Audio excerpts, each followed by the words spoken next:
Our chickens lay about 70 eggs a week, which means that we are swimming in eggs right now, even after giving away to friends and family. So, we are going to be preserving these eggs in a few different ways, but today we're focusing on egg bites. Now, we've been giving away about 2 dozen eggs a week, and then we also eat about 2.5 dozen eggs a week, which leaves us with 3 to 4 dozen a week that we have to do something with, and that can accumulate very quickly. Today, we have over 100 eggs that need to be used. Turning these excess eggs into something that we can eat in the future is a high priority. We raise chickens so that we can have eggs and know exactly where they came from, so we don't want any of these to go to waste.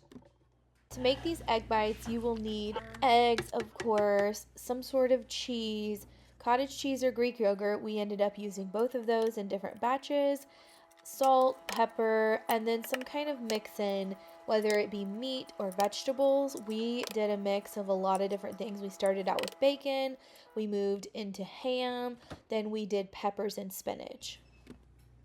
We are putting the eggs, cottage cheese, salt, and pepper in the blender and blending that up really well. Then we put our bacon in the bottom of the egg bites dish. This is where you would put your vegetables or whatever meat you're using. And then we pour the blender mixture on top of that.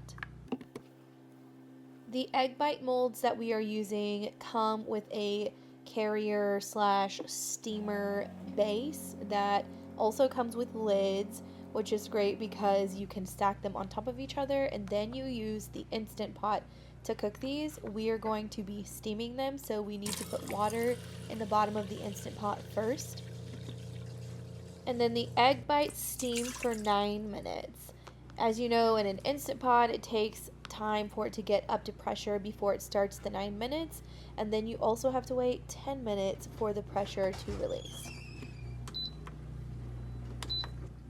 Our first batch was kind of funny looking, but we did a taste test and they taste great.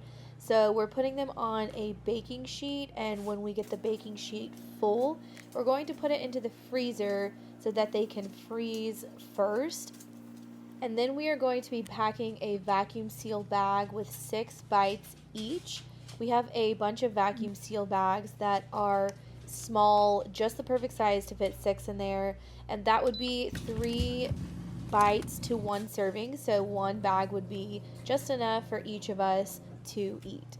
We are choosing to vacuum seal because we have a deep freezer, and that's where these will go, and we will save these for times when we really need a grab and go meal, or even for the winter. In vacuum seal bags in the deep freezer, these will last a long time, and since we are still getting so many eggs each day, we will continue to eat fresh eggs when we have them, and then when the chickens stop laying as much over the winter, we will have these egg bites ready to go.